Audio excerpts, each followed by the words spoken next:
Hey again, it's Matthew. A little older, a little grayer. You can tell it's taken a while to research this book, but I am down here just about 20 minutes south of Norfolk at the site of the old Pleasant Grove Baptist Church. And that's kind of interesting for trying to figure out the history of Joshua Sykes, because they were Baptist. And it's also interesting because we're here at the site of the Jackson Gray's recruiting ground. So as you can see here, you can kind of zoom in here. You can see on the map there, we're right there. And this is, according to what the ledger here says, or the placard here says, that on this site of the Pleasant Hill Baptist Church, William Stewart, William Wallace, and their neighbors formed an infantry company. The men elected Stewart captain and Wallace lieutenant, and soon adopted the name Jackson Grays for James T. Jackson, a hotel owner in Alexandria. Jackson raised a Confederate flag over the building after Virginia seceded from the Union, but on May 24th, 1961, Union Colonel Ephraim Ellsworth, 11th New York Fire Zouaves, I don't know if I pronounced that one right, climbed to the roof, tore it down. Jackson shot and killed him. Private Francis Brownell then shot and killed Jackson.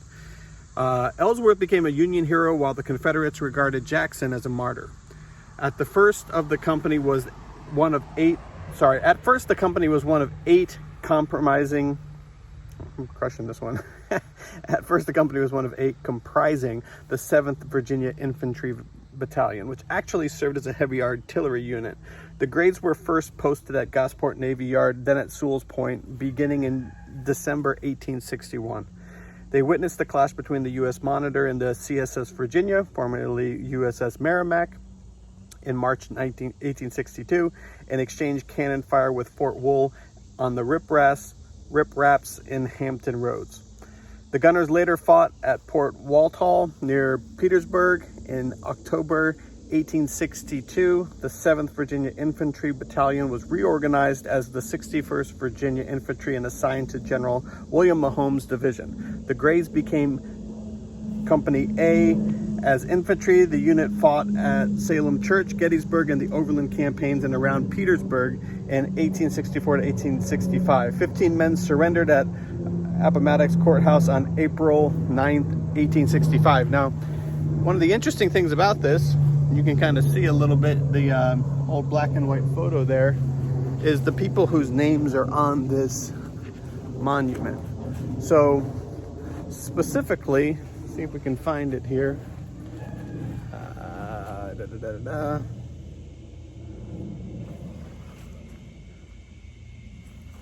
There's this guy. Oh yeah, here we go. Right here, Alexander O. Lee. So that was Joshua Sykes' brother-in-law. Married his sister Catherine. And the interesting other part of it is, if we come around to this side, we'll find a whole slew of Sykes. So you got W.O. Sykes, Joshua Sykes, what it looks like here, Josephus Sykes, Henry Sykes, and then, see, I'm not sure if we've got any more Sykes over here. Oh yeah, looks like we've got what appears to be a T.D. Sykes as well. So there's at least 5 male Sykes who would have been around enlistment age in 1861, who were here at the site of the Pleasant Grove Baptist Church. So if we can go back and try to track those people down, we might be able to figure out who the Sykes clan was that Joshua was a part of, because he was very young, just being born at this time. And then we can figure out a little bit about what side they were on, some of the politics, some of the beliefs that he was born into and recreated. So, cool, on the hunt. All right, this is a little obscure, but I'm at the Easy Desert Ranch over here at the Eason family burial grounds.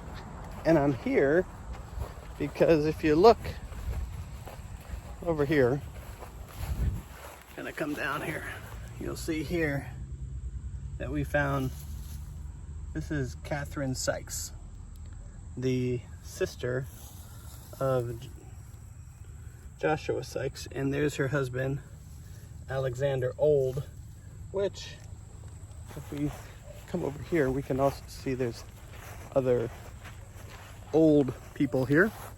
Nathaniel Old, Alice Old, and then the other burial ground that we were in, there was also other old family members that were buried over there. We're only about 2 miles away from the other cemetery. So other names that we're finding here, we got George Washington Eason. I'm guessing he's patriarch, given he's got the biggest monument here. Interestingly enough, we've got a Mary Ella Whitehurst. You can kind of see there. There is some Whitehurst, I think a Polly Whitehurst in the Sykes family tree. I'm not seeing other Sykes here. Some Halsteads. A lot of Easons and a lot of Lees, but no other Sykes to speak of. So we're gonna have to figure out, I know if this was where the family farm was, where Alexander Old and Catherine Sykes were working on, Joshua came and worked on this farm, which would have been around this area, before he headed out to Kansas City to become an insurance salesman and seek his riches out with Western expansion. But he spent some years here on this farm, assuming that this is where it was, but I'm guessing if this is where the family plot is, we'll figure out those connections. But interesting. So about 10 miles away here, another graveyard. You can see here we've got Thomas Wesley Sykes over there. We've got Malvern Sykes here that looks like born around 1851, the 1880s. Interesting little side note, it appears that they were part of the Freemasons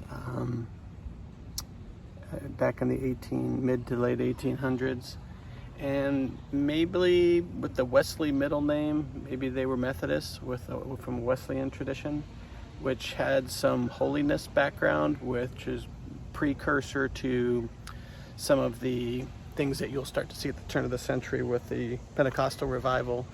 They would have had a lot of holiness revival meetings in this part of the country, which Joshua would have attended as a young boy, would have been an influential factor in him. And we see later in the Pentecostal tradition that happens in Los Angeles with the Azusa Street revival, revival and things that happen with that. So don't know if these are connected Sykes or not, but another interesting lead.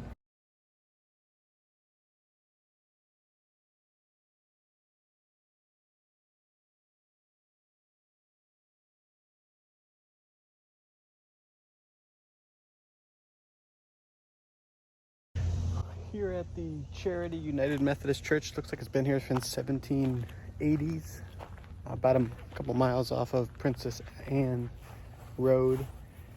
So a lot of these graves here, like you'll see the Whitehurst graves there. Still an interesting connection with the Freemasons, with the United Methodist and similar families here. Don't know if that means that the Sykes family was involved there, but it's interesting to note.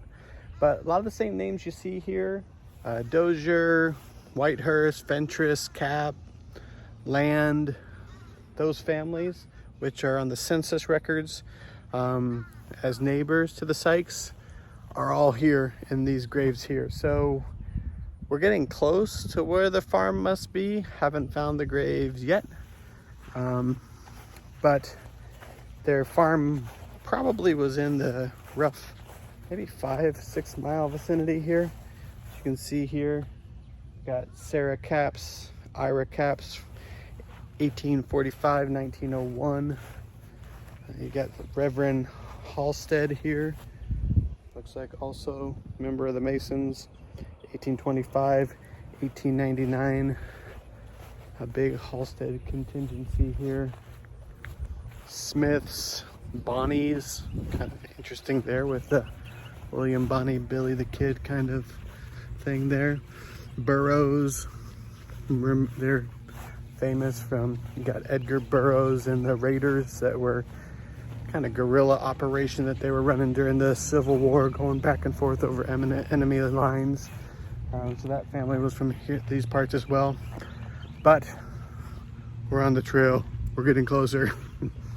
Well, we got another old Methodist church here about a mile away from Charity. Same story, same names, Whitehurst, Cap, Land, Dozier, same Methodism, same Freemasonic, graves, a lot of the same things that we're finding here. It's kind of cool is up here you'll be able to see one of the small old schoolhouses. I don't know if it's a replica or whether it was here at that time, but this would have been very similar, I would imagine, to the schoolhouse that Joshua Sykes would have grown up attending. One room schoolhouse, very primitive. If you can see in there, no stove, picture of George Washington on the wall, but yeah, see there. So this is the Asbury Christian Fellowship Church. We'll keep on looking.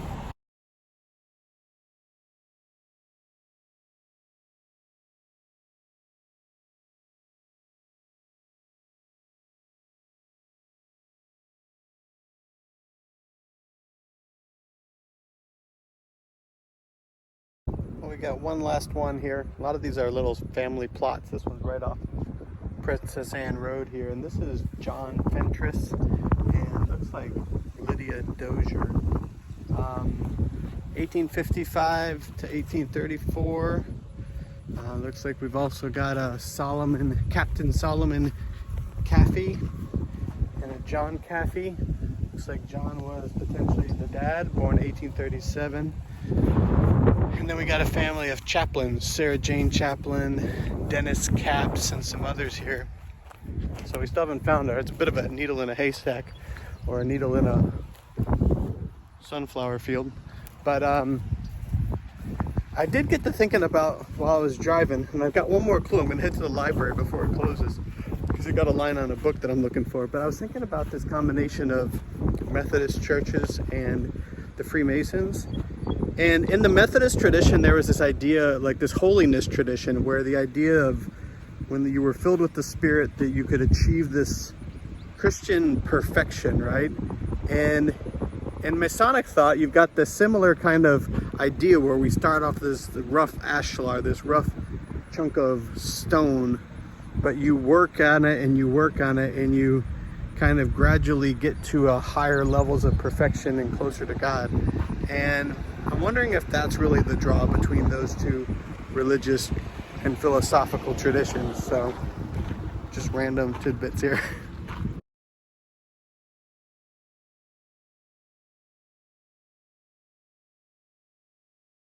Hey, well, back in Iowa after the trip to Virginia Beach, and about to start a new project here, doing a little hugelkultur. But before I do, I wanted to wrap up the Sykes research project that I was working on down there and what I found out. So after visiting all the graveyard and cemeteries and things like that, I did get a chance to stop by one of the main public libraries, and there was a research paper there by a researcher called Melinda Lukei, or Lukei, I'm not sure. I was kind of wishing that I could have met her. Apparently, I found her obituary. She died, I think, a couple years back. But I love local historians. They do it for the love of it. They do it for appreciation that won't come till years later from people like me who appreciate all the trips to the courthouse, and they were going through the deeds and recording it and painstakingly organizing it to make it easier for people who come after. So Melinda, thank you for all the work there. I'll post a link to in the description to her work on the Sykes family. But ultimately, the Sykes family that she was researching was not directly related to the Sykes family, the Samuel Sykes family that I'm looking for. They might be indirectly related, and this is kind of what I'm starting to figure out, which is Joshua Sykes' dad, Samuel H. Sykes, appears to have moved from Bladen County, North Carolina in his younger age, maybe his teens, early 20s. And potentially the reason that he came up that way was because going way back when, there was Sykes relations that lived in that area. Isle of Wight area, the London Bridge area, St. Bride's, Pleasant Run, part of Norfolk area and the Norfolk County. And so those relations might have brought him back to the area, and so distant cousins and things like that. But they weren't directly related in the research of Melinda's. There seems to be three potential solutions to who his father was. One, there was a gentleman named Samuel Sykes who was in the Isle of Wight area. I believe I've discounted him as a potential father for Samuel. There was another gentleman named Lemuel, and he had a son named Lemuel who was the father of William O. Sykes, who fought in with the Greys, the Jackson Greys. I think my brain's spacing with me right now. I've been researching too long. And so maybe Lemuel, it was short for Samuel. If you know anything about whether Lemuel and Samuel are the same name, let me know. But it's possible that Samuel and his son Samuel were somehow related to our Samuel, and he was connected with them. But more than likely, he just came up here he had his father's inheritance from down in North Carolina. He came up to kind of, make his own go at things. Perhaps that there was some inheritance that was left there, and that's how they got it. But the interesting thing that what we're finding there in terms of how this plays into Joshua's theology is that Joshua said his dad Samuel was a prominent Methodist minister in the area. But we also know that his sister Catherine and Amos Old Lee were part of the Pleasant Grove Baptist Church in the area, founding members and attendees there. So it's from our visits to the Methodist churches in the area, you can see a lot of the prominent Methodists were Freemasons as well, and a lot of the Baptists.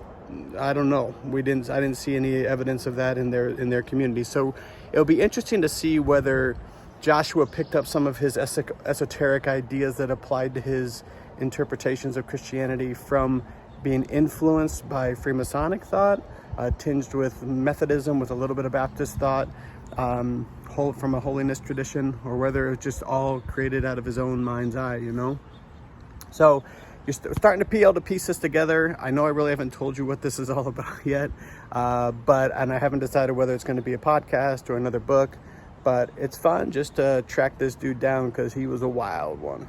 But more on that to come, and thanks for tuning in.